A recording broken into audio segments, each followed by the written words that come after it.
Hey everybody, David Duford here. Hope you guys are having a fantastic Tuesday, November 5th, 2019.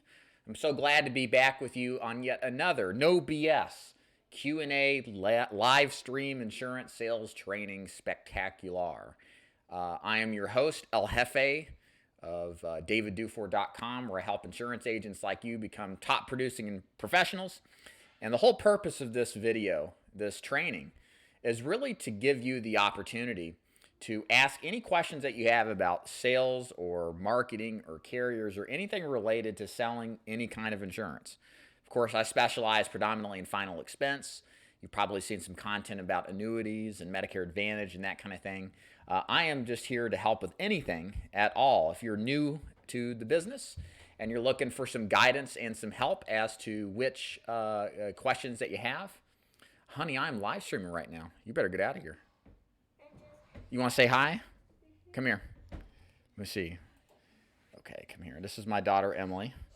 She is she desires to be a YouTuber just like her father. So can you say something for the camera? Well, I make videos of me doing stuff that I like to do. Yeah. Like I made a video of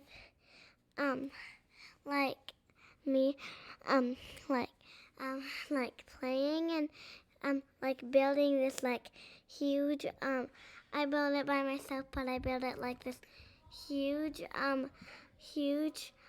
castle by myself on when I was just like when I was like 5 or 4, and it was all myself. I built it with my sister. It was so good. We even colored it and made it. It's so much fun. We even decorated and put stuff in it. All right, honey. Well, maybe we can put that online one day and have your YouTube channel, right? Can you put all of them? I could, yeah, maybe. Yeah, I'm gonna put them up on YouTube because my mom wouldn't let me because there's like strangers like come and like they hack your videos and they like come to your house. Yeah, there's some strange people here on my videos too. I know. Yeah, and there's like people that can like break in your house and try to steal. Really? Mhm. Yeah, we're worried about some things. I haven't had that happen yet. My mom, Laura keeps getting worried about it. It's Okay. not even dangerous. Well, now let Daddy do his live stream and go on out, okay? All right, love you. Say bye. Bye. All right, so close those doors behind you, honey, so I don't have to hear all the clanging. Okay, I won't. Okay, come on, go. Bye. Close the door. All right, I'm back, everybody. All right, there you go. Okay, so hope you enjoyed that. That is one of my 4 kids, one of the twins, actually. I've got a 1.5-year-old. She's down there doing something bad, I'm sure, and the other one, same. And my son's doing the dishes. That's right, we do chores around the house here. So anyways, back on schedule here. So thanks again for joining me. Hope you didn't mind that little interlude. I'm here to help you. That's the purpose of today's sales training. And you may have noticed something behind me. Do you see that behind me? Let me pull this open here. I've got a special announcement here. I've just finished my most recent book. This is actually the 4th book. The third book of my insurance sales training books. It's called The Official Guide to Selling Insurance for New Agents. It's a little less thick than, the tomes I've made in the past. But the reason and kind of the topic of this book is really designed to help new insurance agents, newly licensed insurance agents of any stripe or kind, really get the no BS truths about selling insurance. It's really just designed to help clarify the questions and issues that agents, frankly, are ignorant about when they come in, and they usually find out through mistakes that are made or questions they didn't ask. So it's a great primer if you're thinking about getting licensed and you want some inside baseball or perspective on how the business really works, or just to really guide you on what you need fundamentally to succeed in the business. So I encourage you guys to go on to Amazon, buy it if you can. It's $2.99 for the Kindle version. And then it's also, if you're a paperback guy, if you've got Picard syndrome like me, It's $9.99 for the paperback, and I just released it the other day. And if you like what you see there, please give me a response. Even if you don't like it, I like all comments to help me design a better overall book. But please leave some kind of comment on the Amazon there for you. So please check that out. All right, looks like everybody's jumping in. This is a good time now. If you've got questions, I'd like you to go ahead and post those in the chat. Also, for you few people that are on the audio conference call, if you'd like to ask a question live on the air, you can press 5-star. That'll raise your hand. I can take you off the speaker and we can talk one-on-one. Of course, everybody else can hear too. And but if you've got questions, just jump in and start asking away. So let's get started. The topic I wanted to start off with, I think this is really, really, really important. And I think Tina, who is in the chat right now, is kind of the person behind me inspiring on this conversation. I think it is. I think we were talking about a sales training I did for my agents where we listened to some appointment setting. And Tina asked, like, why would that woman want to set the appointment? It didn't make any sense. She said she had a pre-need plan, and why would she want to talk about burial insurance, and what's the reason to object? And so I think this is a good overall opportunity to explain some human psychology and dynamics that I don't think are entirely clear. And if you're an optimist, to an extent like I am, I'm kind of a realist now, but if you're an optimist or have optimist tendencies, to kind of check that in place. So one of the things, and let me give you my reference point. I am generally a person that takes people at their word. I trust what they have to say. I don't second judge people. I let people's actions prove me otherwise, prove my opinion of them otherwise. But and I think that's a healthy way of dealing with the general public. But here's the thing. There are things that sometimes are said that aren't meant. Like sometimes a maybe is a no. Many times a maybe is a no. But people just don't have the guts, the forthrightedness to be straightforward. It's just a lacking characteristic. And it's all done not for nefarious reasons. It's just how we interact with each other in a polite society. So I say all this because when we're doing any kind of appointment setting, also when we're objection rebuttaling in the sales presentation, many times, and this is the fundamental point, what you hear is not what is meant. And this is part of the reason why we object or rebuttal to objections. If any of you out there, like you saw my daughter in here, I remember Emily asking a month or two ago, "Hey, Daddy, can I have some ice cream?" And of course, my immediate reaction after having junk food over the weekend, and it was Monday, I was like, "No, you can't have ice cream." And I was stern, hell no, it was kind of my disposition. And I made it clear. What did she do? Did she just cower away and go away? No. She didn't know any better. And she asked again, "Please," she said. And what did I say? I said, "Okay, that's fine." And then I walked away and went upstairs and probably doing another live stream or something. I thought, that's funny. Like the way I responded to that was totally convincing. I mean, everybody that heard me, if they pressed pause, would have said, "Yeah, Dad's serious. Dave's serious. He's not joking around." But then pressing play, I completely backed off of my initial resistance. And that's gotten me thinking, and it's really something that's become obvious as a parent, is that sometimes, your initial knee-jerk response is not truthful, or it's not completely the true case. And sometimes people say things that aren't entirely true, and you need to follow up with a rebuttal, if for the only reason to give the opportunity to say something else to possibly just turn them. And sometimes you can't tell when it's going to happen. Again, if you look at my example, there's no indication that I was going to be easygoing about it after she rebutted me. So the moral of the story, the lesson here, ladies and gentlemen, is this is why we have to anticipate objections. First of all, objections always are going to happen. Don't be afraid of them. Expect them. And be Johnny on the spot. Think fast on your feet of how to object them, of how to rebuttal them. Many times, it's not so much what is said, it's how it's said. And it's selling the appointment, not the product, okay? So, like, for example, when setting appointments over the phone, somebody says, "I'm busy," okay? Well, what does that mean? That's not specific. So maybe they assume they're busy during the day.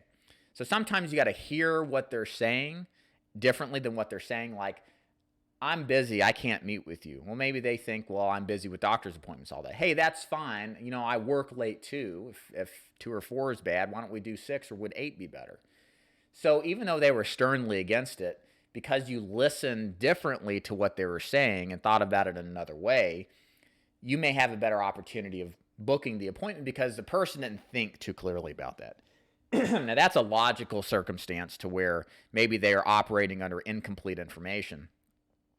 But there are circumstances where people say, in so many words, can you mail the information? They don't really want it mailed. That's just an instinctual gut response to preventing, ultimately, a salesperson coming over that's a stranger to try to make them uncomfortable. It's just a way to avoid uncomfortable interaction. That's kind of how you have to look at it.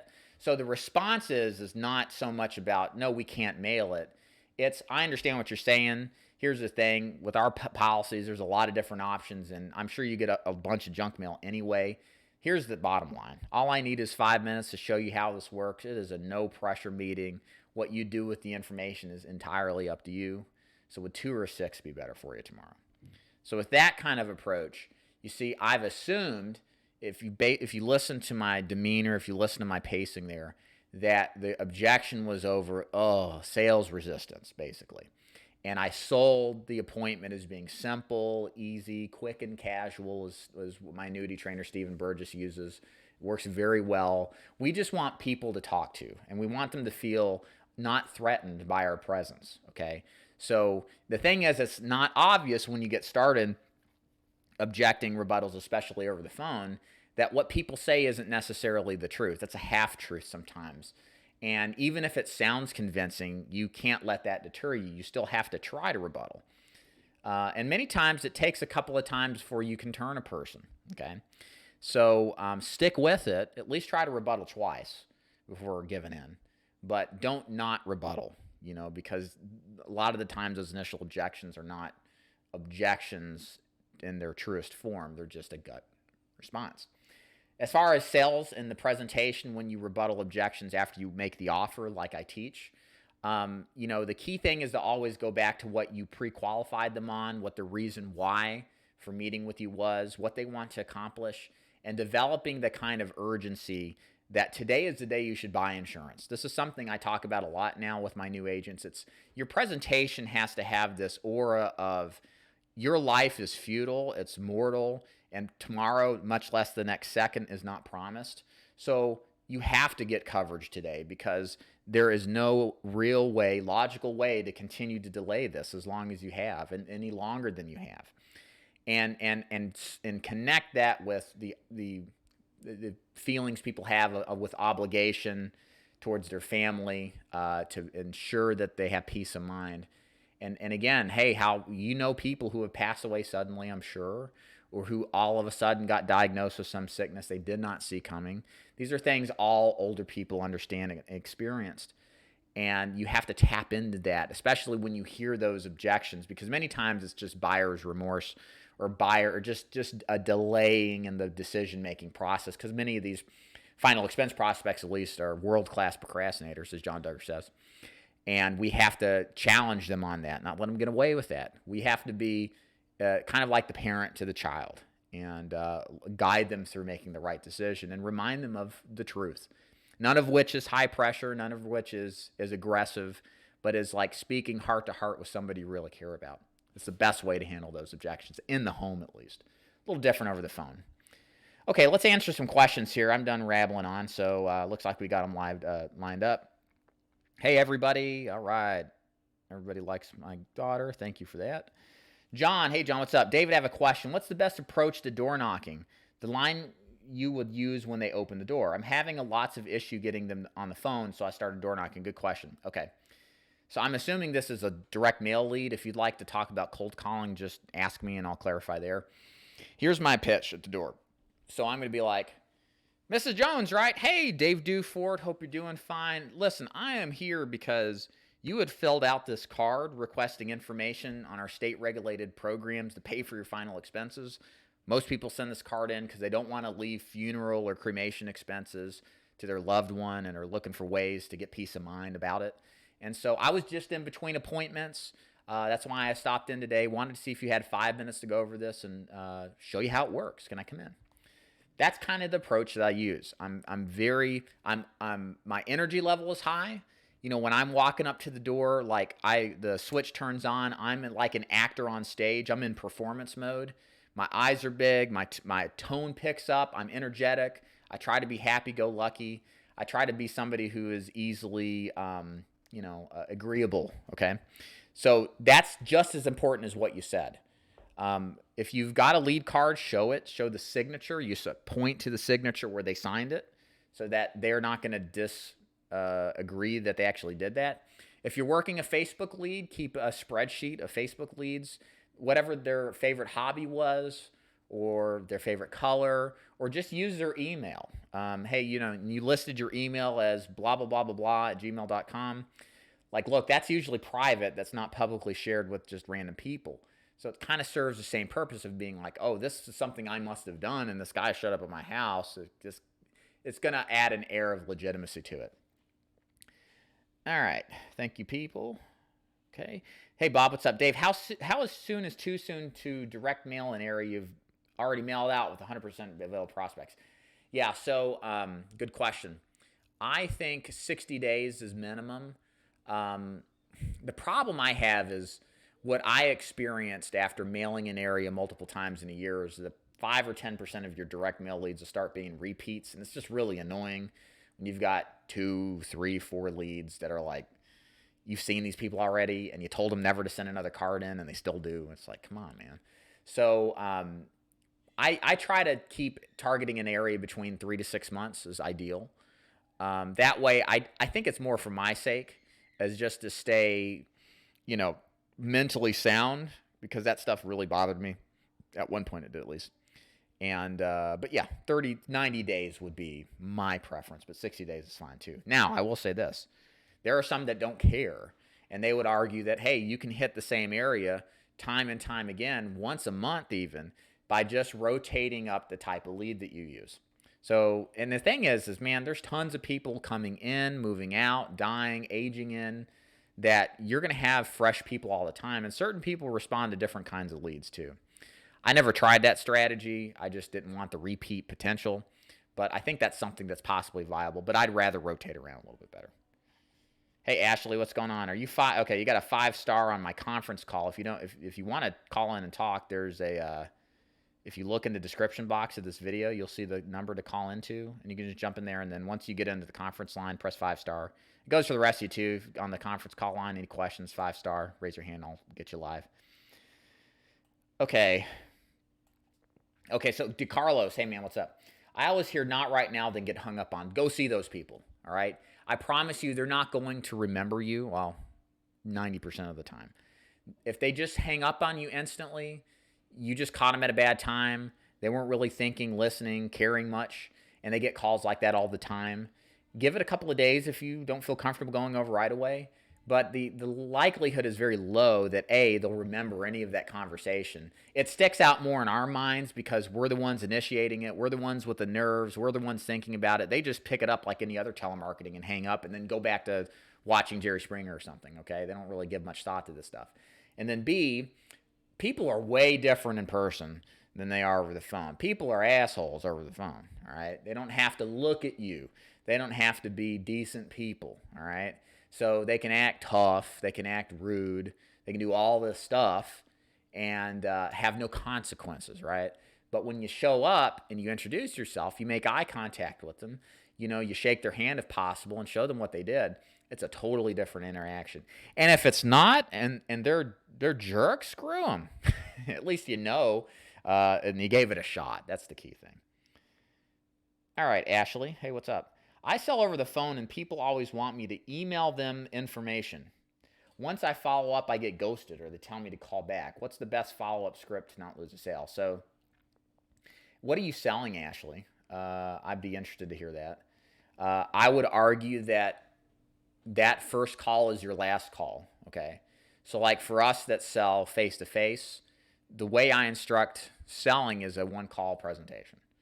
This is the only opportunity that these people are going to do business, is the very first and last entrance into their home that you're making today.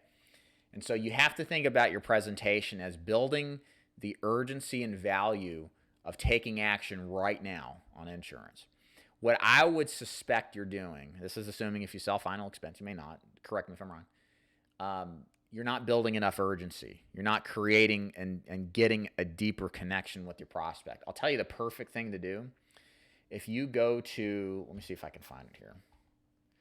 Definitely don't do this right now when I'm on live and, you know, I don't want to distract you.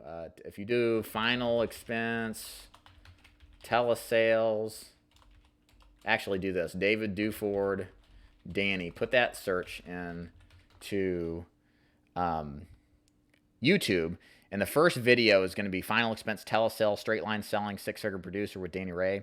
That's a really good video on capturing the person on the first call and rolling them into a sale right away. You'll tell by Danny's demeanor, his language, his pacing. He's really passionate. He's got energy. It's not over the top, but he's there to help his clients. And he has the urgency developed, so much so that they want to do business right there on the first call. So that's a big thing. I think that's probably something that could be improved. Hey, Tax Pro, what's up, man? In your opinion, for simple issue IUL business, is the underwriting slightly more liberal as a result of the long-term commitment? I don't know. I don't write IULs. I'm hoping to bring on a group that will and can kind of answer these questions, because I think there's some good opportunity in that product. So yeah, if you're saying simplified issue, I mean, generally speaking, the easier the underwriting, the higher the premium is. But the harder the underwriting, the lower premium is. I'm not sure if that's what you're asking. I can't quite, not sure how to answer that the best way. Hey, Donald, what's up? I forgot your question here. Hope you're doing well. What is your rebuttal to the term versus whole objection? Excellent. My rebuttal is, I don't care what you want. Buy it. I'll sell it to you. That's my objection. So I'm not a purist, okay? So like, for you guys that are new to this, I screwed my back up deadlifting a ton of weight, yeah. Anyways, term versus whole. It's really started with A.L. Williams and the buy term and invest the difference phenomenon that went through the 70s and 80s and eventually came into Primerica. You probably heard of them.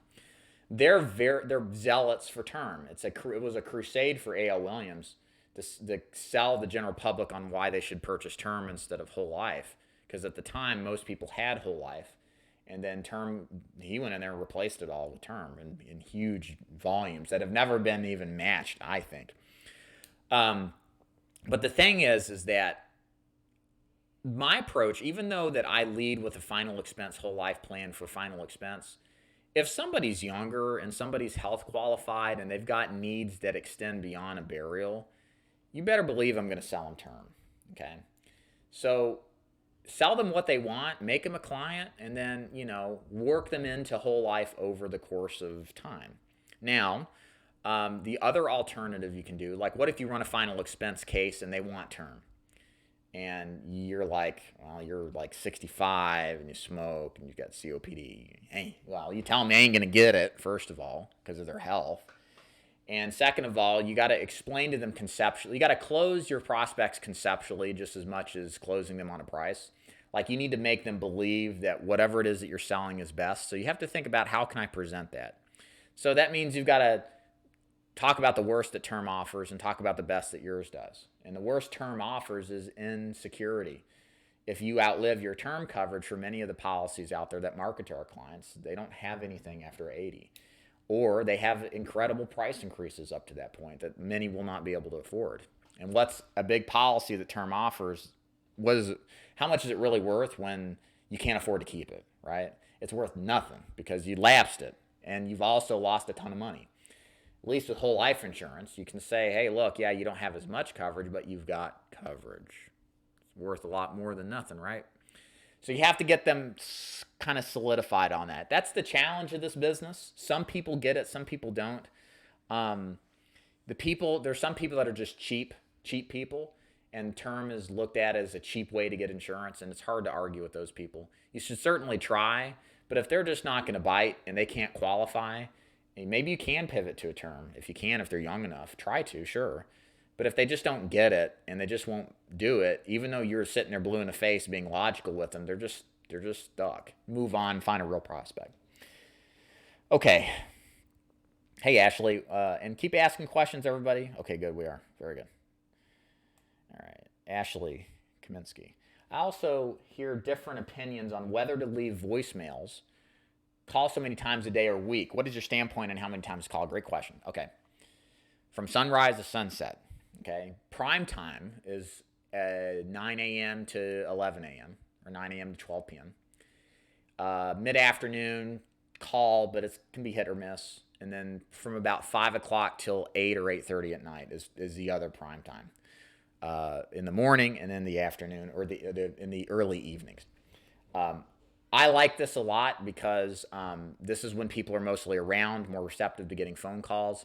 How many times you call them? You call as many times for those leads as you can. It may be, depending on the size that you have, it could be a couple times. It could be 6 times. I don't care. Call them and call them and call them until they pick up. You have nothing to lose. You miss 100% of the shots that you don't take. And trust me, they'll eventually pick up. Some of them will when they see that this person's called for the 5th or 6th time. Other strategies to kind of help you get more pickups are to do triple dials. Call the same number 3 times in a row. If they don't pick up the first 2 times, you'll be surprised at how many people pick up on the second and the third call. Then also try to, oh crap, I just forgot. Rotate your phone numbers. Yeah. Rotate phone numbers around and trick them. You know, you can go on to Google Voice, get different phone numbers, just switch up the phones so people are less, you know, if they see the same number 5 times, that's a telemarketer or a collector or something, right? So I like that. I would be doing that. You could try to text message. I generally don't recommend text message. It's not really that good of an idea. It can work sometimes. I just don't really prefer it. Hey, guys, not right now, okay? Yeah, baby's gone amok. Okay. The perils of working at home, ladies and gentlemen. All right, Timothy. Let me see if anybody's got any questions here. 5-star on the conference call anytime is fine. Timothy says, is there a way to change the age limit on TTC Facebook leads? 50 to 59 seems low. I hope to have my first direct mail leads, and we'll stick to the weekly. No, they won't let you. It's just pretty much 50 and up. So I don't mind them. I mean, this personal disposition, I wrote, was that guy, yeah, they're in their 50s. I wrote a couple Friday on Facebook leads in their 50s out in the boonies. I wrote another dude for 70 or 60. And then a lady who worked at Subway, she was probably in her mid or early 50s. And these are all Facebook leads. She was 35 a month. So, yeah, it's and they're all final expense people, like disabled, retired, or just kind of that disposition. So, age ain't no problem for me. Hey, Chris, what's up? Thanks for joining, man. John says it's Facebook final expense leads. So, this is back to your question earlier. Okay, yeah, perfect. Yeah. So, use the spreadsheet, guys, if you're door knocking with your Facebook leads. List them down in an Excel spreadsheet by rows and, you know, have the information handy and show them where they did it. Show them their email, you know, get them engaged and involved. All right. All right. Timothy says, do you find those TTC leads work? Yeah, I mean, I do. That's what I buy. I recommend right now those two, and that's tipstricksandclosers.com. I don't make any money by the endorsement. I ask my agents to buy those if they want to do Facebook leads because I've had really good results and so have other agents. So if you're looking for a vendor, try them out right now. They're pretty good. And remember, if you're watching this in the future, you just never know. Things change, you know, so I don't like to give vendor information out too readily, but they've done a good job for a long time, and I think it would serve you well to try it out. Hey, Ashley, is texting okay if they don't answer the phone? Oh, my gosh, yes. Term, FE, whole life, right? So, yeah, I would say I wouldn't mind and this is something you just have to experiment. You know, send a text message with the copy of the lead card, and it says, hey, this is David Duford. You sent this card back about final expense coverage. I'm just sending you a copy of it and letting you know to call me if you want to set an appointment, or I'm going to call you, or I might drop by if I have if I'm between appointments. Talk to you soon. You can do that. Now you're over the phone, so it's a little bit different. I would try to text. I don't think there's any reason not to text if you're selling over the phone. But for the face-to-face guy, I'm so like, just go see them. Don't think too hard about the stuff. Like, just go to them. That's what they need. They need you to show up in hand with applications and a rate chart and write that baby up. We don't need to send out refresher letters and text messages and drip campaigns and all this avoidance behavior stuff. I digress.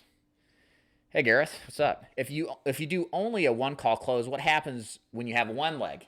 Yeah, don't do them. Okay, you can't stand on one leg, right? You need both of them. So I had a sales training I did with my agents, and I was doing some door knocks, and I walked in this lady's house. I played the recording of this, and she was super nice, ready to get started on the sales call. And I was like, so where's your husband at? Oh, he's out doing something right now, blah, blah, blah, blah, blah. And I said, hey, well, look, what I find is most people here that want this information want their spouses around because it's important not just for one, but for both. Why don't I come back tomorrow at 2, or would 4 be better? Will he be here then? Blah, blah, blah, blah, blah, blah. So I like to set it up that way better. I think that tends to be a better experience than, say, trying to run the one-legger and you never get anywhere and you never get back in the door. Okay, so if you sense that, you see that, you see 2 people listed and the other person's not there, just be straight up with them. Hey, look, if you're going to look at life insurance, I got to talk to both y'all. I got to approve both y'all. I have to see you face to face. And truth is, I'm married too, or I've got a significant other too, and this is serious stuff. You want to have them to talk and then have me answer your questions. So what's a better time I can come? That's how I do it. Okay. Tax Pro. Oh, hold on one second. All right. Tax Pro. Is it possible just to door knock direct mail leads directly without calling? Is it still yielding a reasonable conversion rate? Yeah, absolutely. Chris on here, Christopher Smith, I believe, is primarily a door knocker. I could be wrong. He's been doing this for a long time. He's in a very metro, urban area, tons of agents. Yeah, door knocking works great. I believe in some ways it works better. You know, it's very easy, like I said earlier, to dismiss somebody over the phone, sight unseen, right? There's no consequences to it. But doing that at the door takes a special kind of person to be rude. So I think conversion ratios are higher. I think that the ratios of sales to leads are going to be higher. It's just a grind, you know? I mean, like, look, if you're out there knocking on doors, it's just what you got to do to be successful in many cases. But you just have to do it. You know, it's just part of how the business is. Back when I started, in my understanding, that's all Lincoln Heritage would teach their agents to do. They didn't even teach them to get on the phone. They just said take the lead and go see them. And despite what you may think about Lincoln, they do a lot of premium. And that's the point. Okay. Hey, Audrey, what's up? Can you do a video about taxes and what you recommend as far as an entity? Let me tell you this. This is about I'm not an accountant, lawyer. Why anybody would listen to me for money advice is beyond comprehension. With that disclaimer.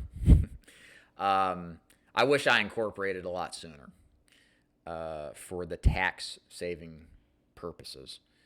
I would do that. When would you do that? I should have incorporated after my second year, after I got into the business, after failing out. I should have just incorporated, paid the fees, get it set up, and forget about it. I would have saved a lot of money in taxes the first couple of years. Uncle Sam will catch up to you, ladies and gentlemen. If you're successful in this business, you might turn into a Republican. You'll see what I'm saying. If not just being 1099 on a sole proprietorship, LLC has some tax advantages, and that's kind of the main point, to save yourself from unnecessarily paying too much for your taxes.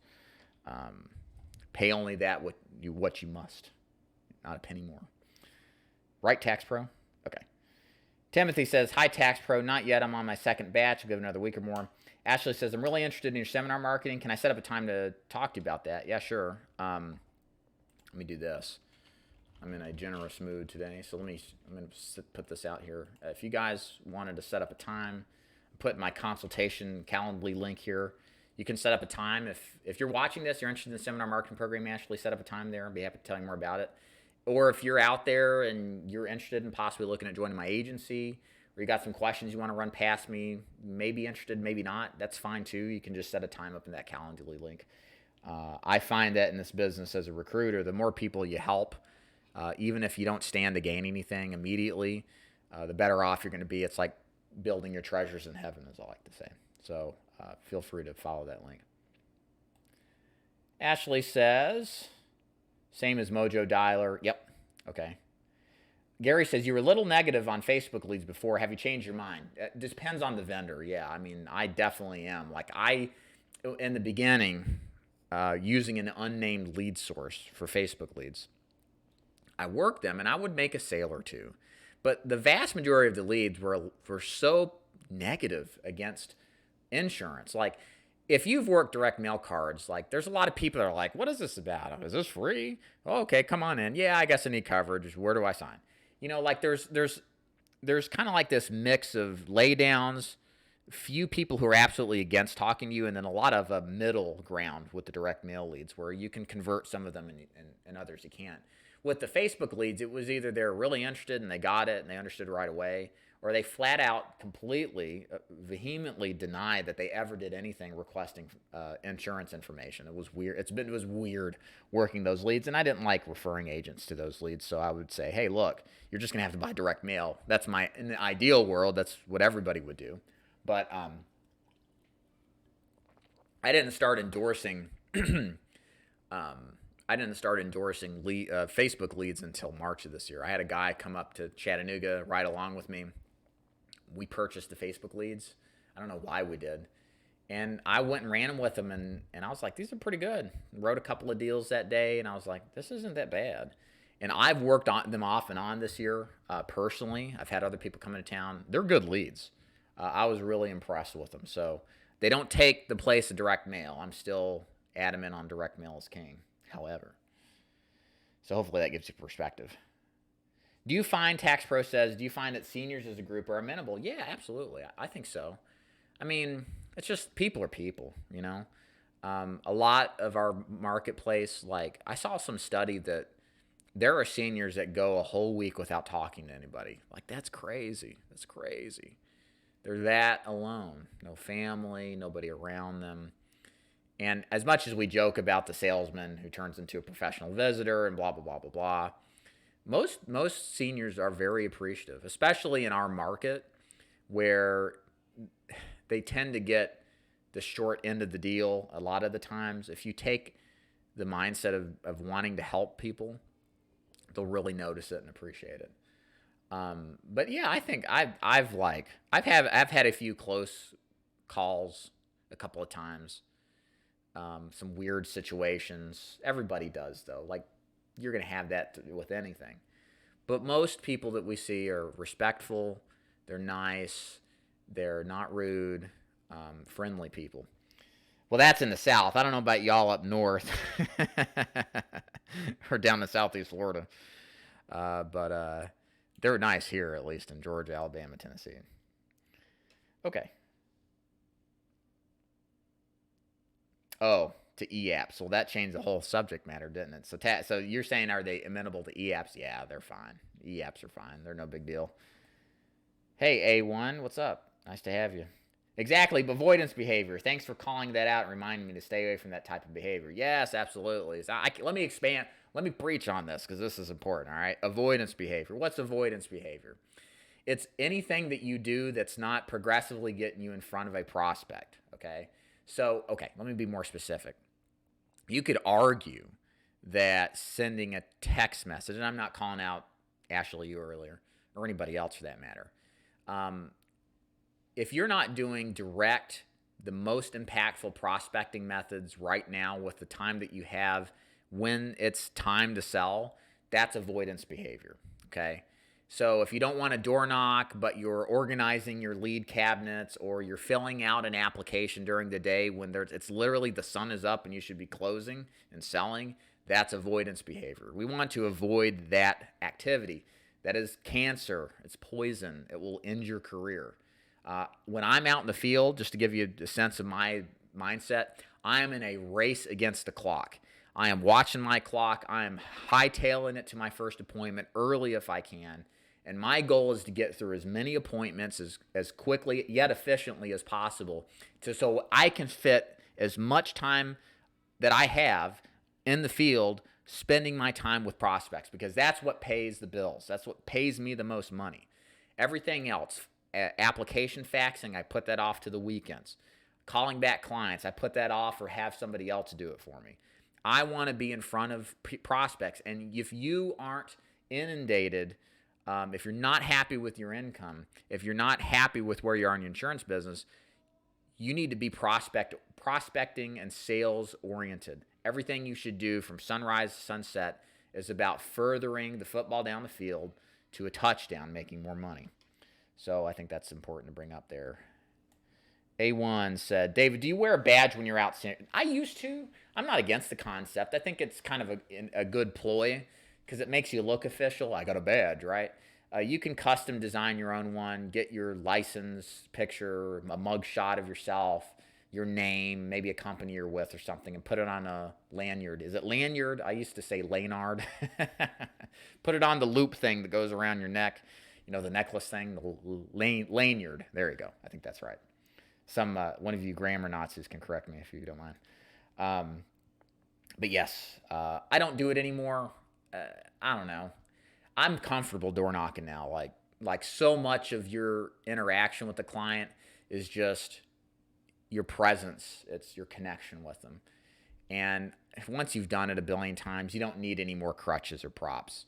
You know, I just basically go into sales calls now with a blank sheet of paper and a pen. You know, I don't need anything else, you know, and you'll get to that if you're not there eventually after doing thousands of presentations.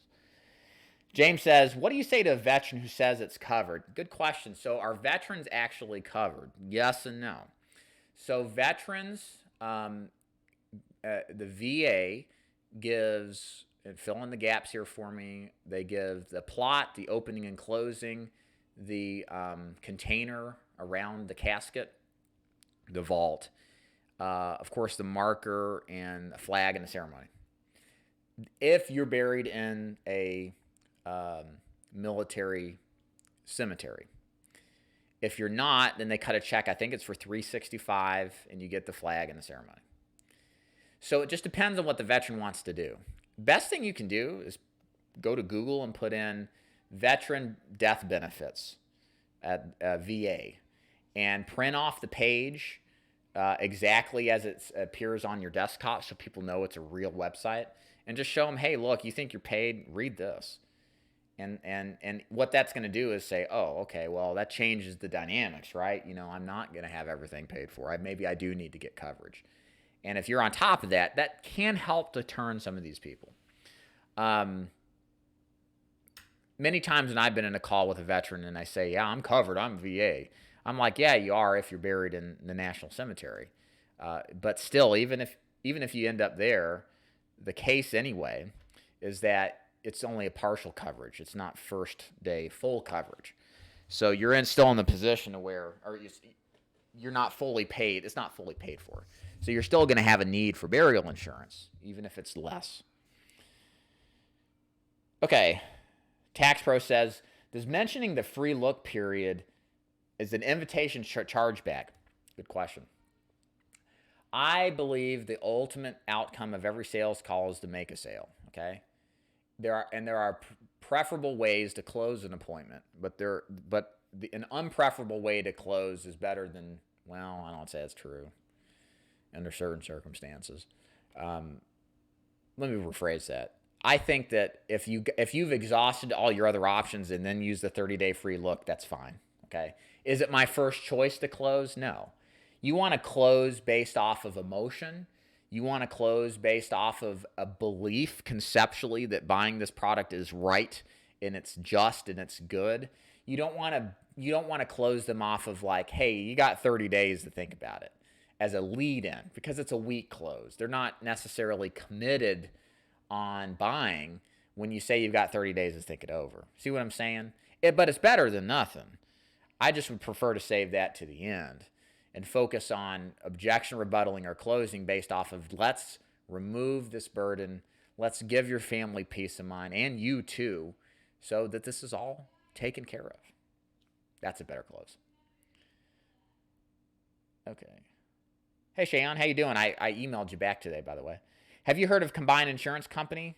If so, what's your opinion of them? Yeah, I emailed you back on this. I'll be happy to address it, though. Let me scroll down a little bit here. And again, conference call if you're listening, 5-star. If you have a question, feel free to ask. Yeah, I think Combine's a great company. W. Clement Stone started it years and years ago. He's got great sales training. He's a legend in the business. Can you make more money with organizations? Absolutely. Can you get better leads, quote unquote? Absolutely. I think you can make a career out of working up the ladder with Combine, or you can leave it and have lots of opportunities as well. The key thing comes down to what kind of training do you get? Is it a good support system, a good team that you're surrounded with? Does it help you grow to develop your skill set and understanding of the business? If it does, then great. If it doesn't, and you're not happy with what they're offering you from just a fundamental structural standpoint, even more so than just on commission basis alone, that would cause me some concerns to reconsider and look elsewhere. The good news is there's tons of opportunities outside of Combined. Lots of opportunities. You're welcome, Audrey. Blender Gaming, for veterans, they can convert SGLI to VGLI. It's term but group and increases every 5 years. Right. I think they can only do that, Blender, when they leave the military and only for a short period after that, right? Like they've got to request to convert it, and then they get their insurance. And still, I think there's some stipulations to that. But we're talking about people, if you missed out on that and you've hit senior years, does the VA do anything else? I've only seen one other case where a guy was 100% disabled in combat where he got a policy like that. And he pulled his sheet out and showed me. I was like, oh, okay. And that was like 7 years ago. It was a long time ago. Hey, Barry, what's going on? Okay, I'm going to get corrected here. I told you guys that I have no clue about anything about taxes. I just do what my accountant says and write him a bill. Barry corrects me and says, David, wrong advice, RE taxes. 1099 individual LLC is same tax treatment. Only different tax treatment is a corporation, more paperwork. And recent changes tax laws have equalized the 1099 LLC to corporation tax rates for under millions of revenues. Okay, there you go. So the solution is talk to an accountant. I didn't want to say it like that, but I do mean it. If you want to see an accountant, don't trust some random guy on YouTube. I mean, look at me. I have no hair. I'm balding. I don't have anything even in my bookcases. I'm wearing a pink shirt. I'm suspect. Why you would take advice from me is beyond me. By the way, we're moving. We're closing on a house tomorrow, so that's why there's nothing behind me. Okay. Gareth, yes, they do love visiting. They love them visiting. Hey, Lisa, what's up? Dave, how long do you work direct mail leads? I have some a year old. How many people do you knock each day? So it just depends. I mean, I never counted knocks and kind of worked an average. For me, it was enough just to say, okay, it's 9 o'clock. Let's get to work until the sun goes down. I'm going to do as much as humanly possible, as quickly as possible. I'm always going to be completely busy the entire time. So I just kept going and going and going and going. Now, as far as age league go, absolutely work them in. They're not my first choice, but if you have nothing else to do and you're working through your list and you see one around the corner, go for it. Look, some of these people never get reached because they're hard to reach, and you may just catch one lucky one day. Gary says, Dave, how many deals are you doing each month? Just wondering. I don't do much personal production anymore. I take my agents out that want field training, ride-alongs, sales analysis. I'll have agents come up here, do presentations, do appointment setting, do the selling. I critique them, give them some advice. What I try to do when I do go out still, I try to ideally, run appointments every hour, 45 minutes. It's hard to do that with Facebook leads. They're too spread out. And then my goal is just to sell half of my appointments. So Friday was a good day. I did 5 appointments. One no showed me, and I wrote 5 deals. Okay. Some days I go out and I still see 5 and not write anything. It does happen. But generally speaking, I'm about 50% conversion of presentations. So if I were full-time into this business, if someone took everything away and I had to start from square one again, knowing what I know now, I would buy 80 direct mail leads a week. I would have an appointment setter or two, and I would have them pound the phones to set up 35 to 40 appointments. And I would do those over a 4-day period, possibly 5-day period of time, and then door knock in between those leads that don't pick up or said no or whatever. And my goal would be to close half of my presentations that I did. Try to do around 40 presentations, 45 presentations, and close half. All this final expense business is a numbers game. It's something that's very duplicable. Bill says, I'm newly contracted with you. Hey, Bill. Through 5 companies, some of whom require a new business app for full contracting, yet it's suggested to have one primary carrier, a couple alternatives. How can I go about choosing which companies for what? Also, I have 6 months typically to write apps for each company before they terminate contracting. Yeah. I prefer to have like 3 of those 5 companies be your core companies. If you list them out, I can tell you what I would suggest that you would do. Certain companies are going to require you to write a case first, like Liberty Bankers Life in most cases does that. There's a few others, but Liberty Bankers Life is probably the most common one that doesn't. But I'll wait for you to reply back and provide some more context. Hey, Tax Pro, is it wise to overbook appointments even though it would probably make you more late to all of them? Yes. So why is he chronically late in getting and running appointments? Well, what doctors have realized is that there's always a statistic that don't show up. And there's a statistic, an average time of length of appointments. And so what doctors do, whether you think this is right or wrong, is they overbook for the amount of appointments they have to maximize their revenue. Because they know a certain percentage, if they book 5 in an hour and they're 30-minute consultations, maybe they know that 2 aren't going to show up. And the 3 that do show up, they're going to be easy in and outs, and so they can average that many an hour.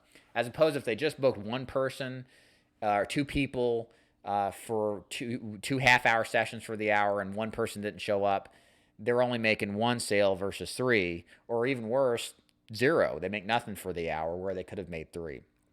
So I like that process of overbooking. And the truth is, you really aren't overbooking once you've done this long enough and you're very efficient. I can run appointments 45 minutes apart as long as I'm geographically close to all of them. I can get, I know a percentage of those are going to no-show. I know that some of them I won't go more than 10, 15 minutes because they're unqualified. And the ones I write may last an hour, but I know that that's going to be about half of them, okay? So many times I'll end the day on time or possibly ahead of schedule. And the best thing you can do if you book appointments of any kind is to book like the cable man. I'll be there at 9 o'clock, but give me up to 10 to arrive because, traffic or, talkative people. Okay. Hey, Jeremy, what's up, man? Just use the top 2 or 3 that work the best and recontract them to use those, no other issues. Tax Pro says, what is the best way to limit first-year chargebacks to 20%? Okay, good question. So there's 2 ways. 2 ways. There's only 2 ways to reduce chargebacks. Number 1, be a broker that sells multitudes of companies. I believe the best way to control, one of the best ways to control for chargeback risk is to make sure you're selling a competitively priced premium. It doesn't have to be the lowest price, but if you're routinely selling a company that if I walked in, I could save the client $10, $15, you're in trouble. Your whole block of business is at risk for a year or 2. And you're going to have more, what look to be like lapses or non-payment issues. A lot of those are just going to be replacements because a lot of agents don't fill out replacement forms and they're not going that route that would be fully transparent. So that's number 1. Number 2 is the sell budget, okay? This is a big thing for me. I would much rather make a sale that's smaller and keep it and have good persistency than have a higher average and possibly run the risk of lower persistency. You're going to find that your numbers are going to vary market to market. I've always had like around a $45 or $50 average, closer to 45 than 50. But I know agents that I had an agent that was doing $75 average. I've had heard of agents do $80 average, which is incredible to me.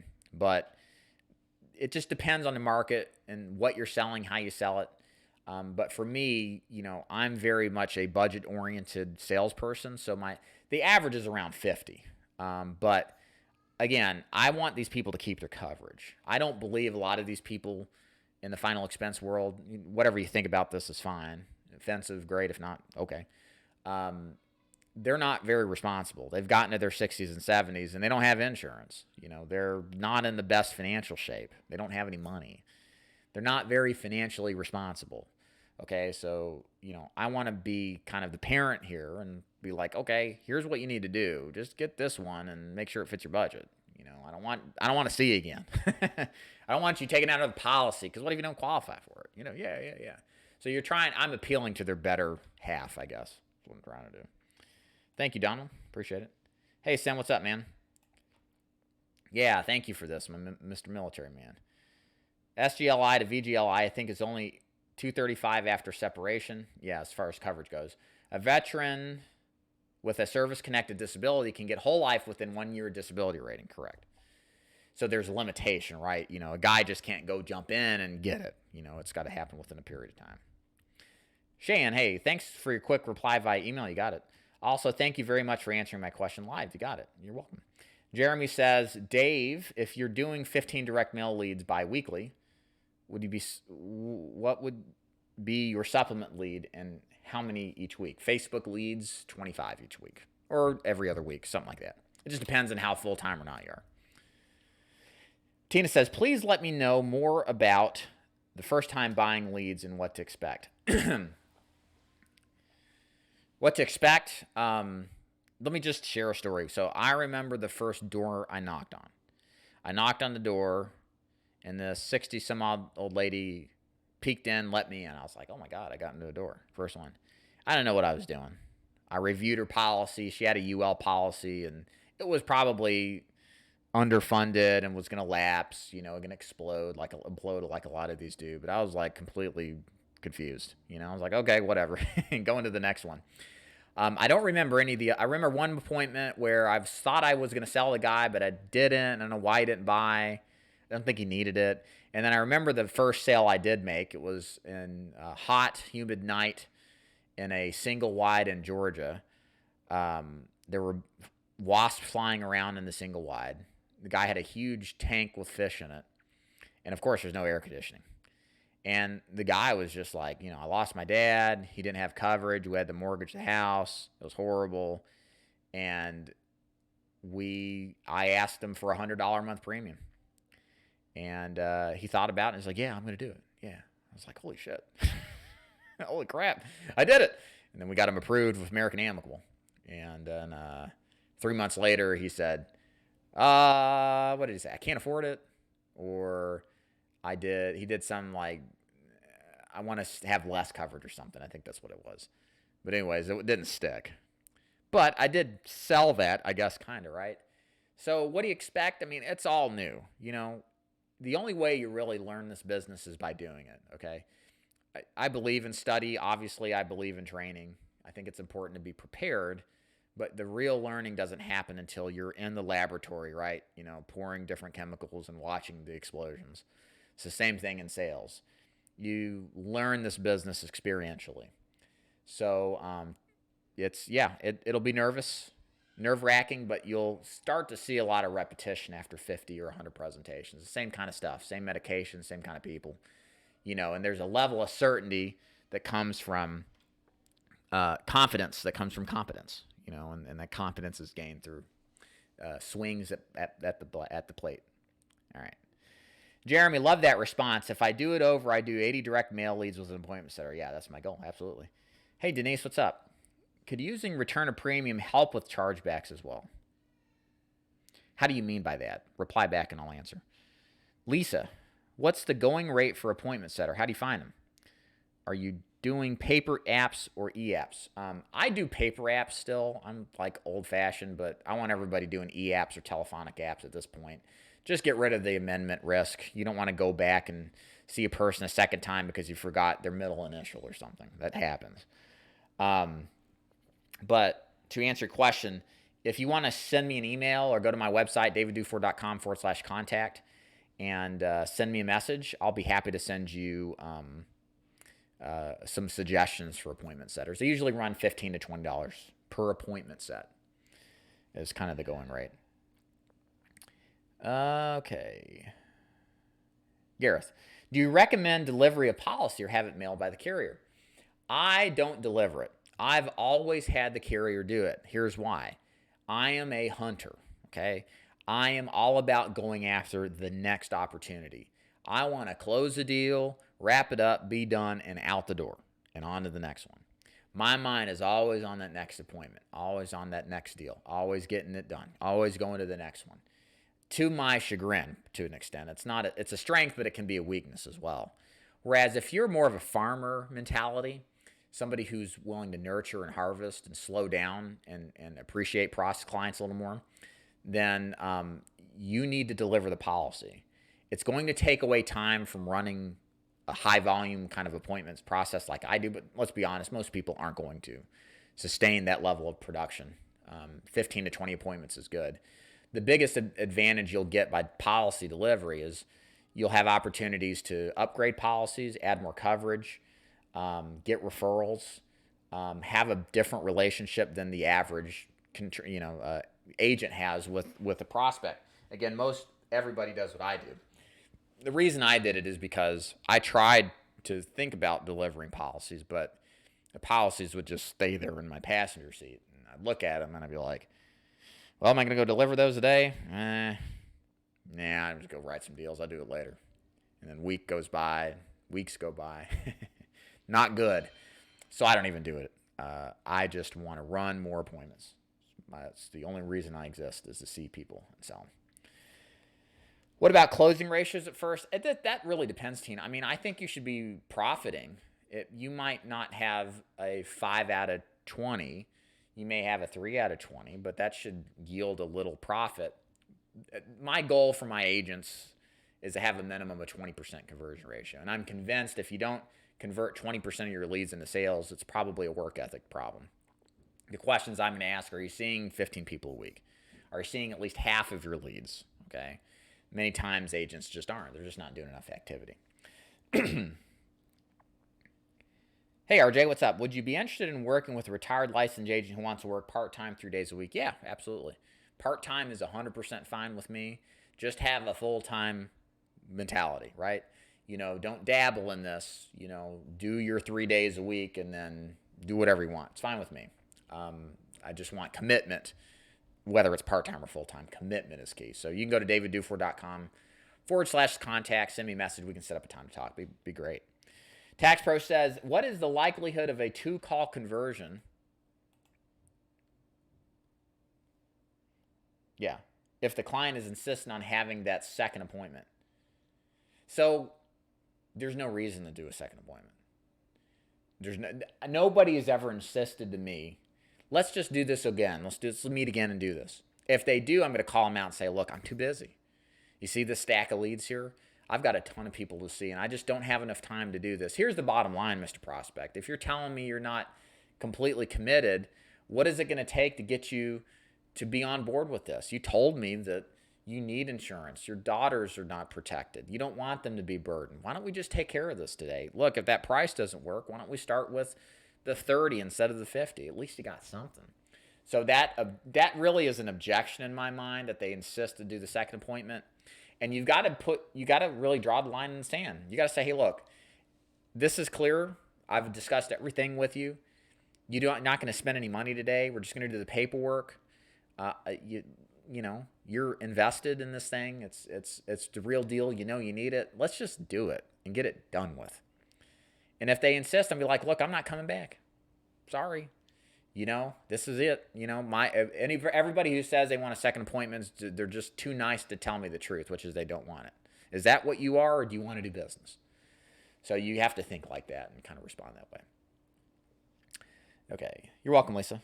Denise, another agent could offer a lower rate, however, without ROP. Okay. Are we talking about final expense here? I don't know. Selling return of premium, or if we're talking about guaranteed issue plans, I never had persistency issues with it if it was truly what they could only qualify for.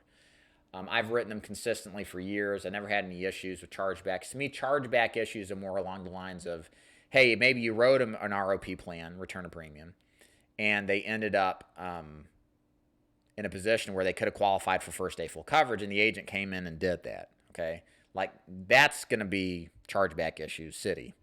Now, if you're talking about ROP for term insurance, that's something that actually probably would help persistency if it's sold right.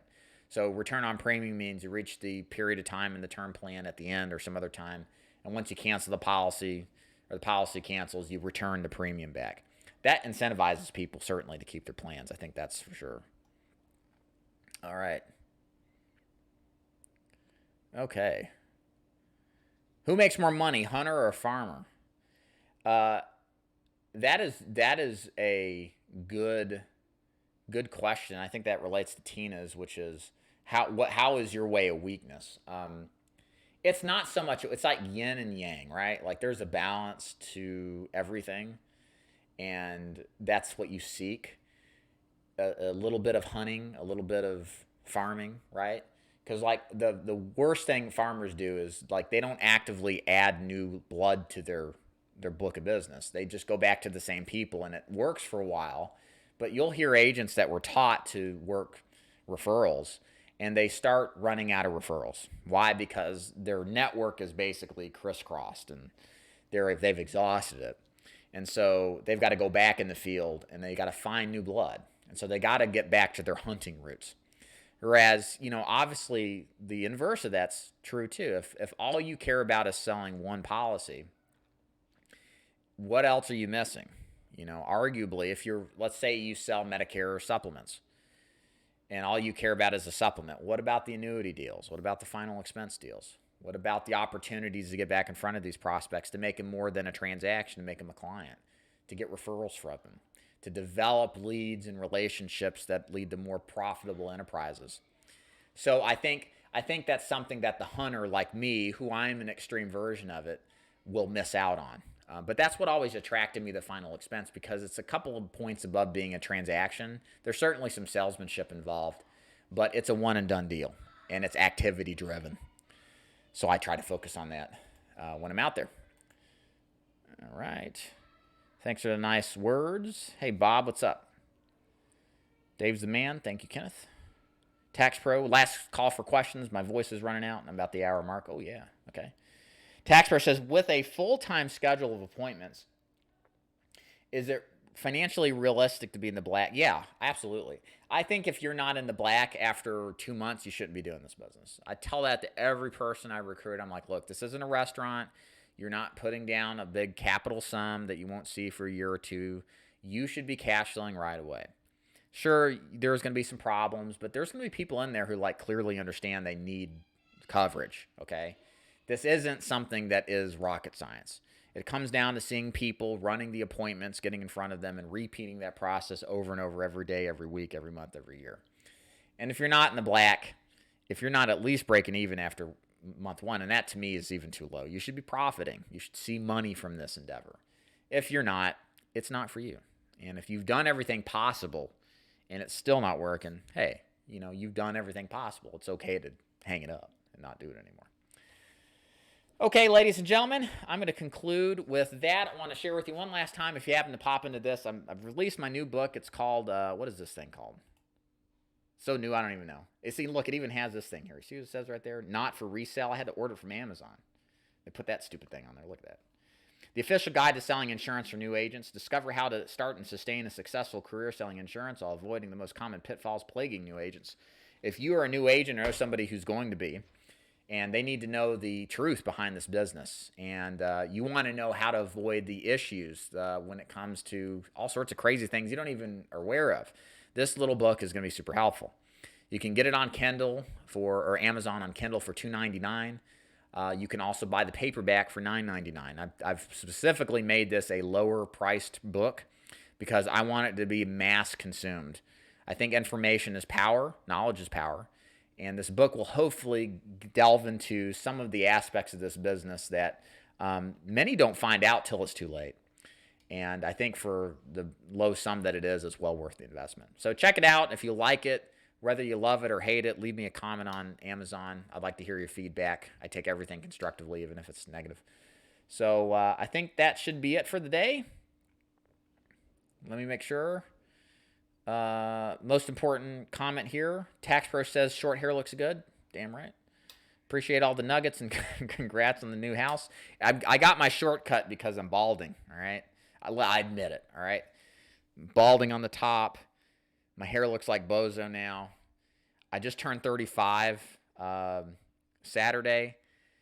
I'm like in the pits of a Great Depression right now.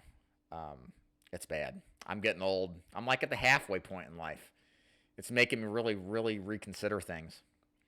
Anyways, it's been scary, to say the least. My back's thrown out. Can't even work out in the gym.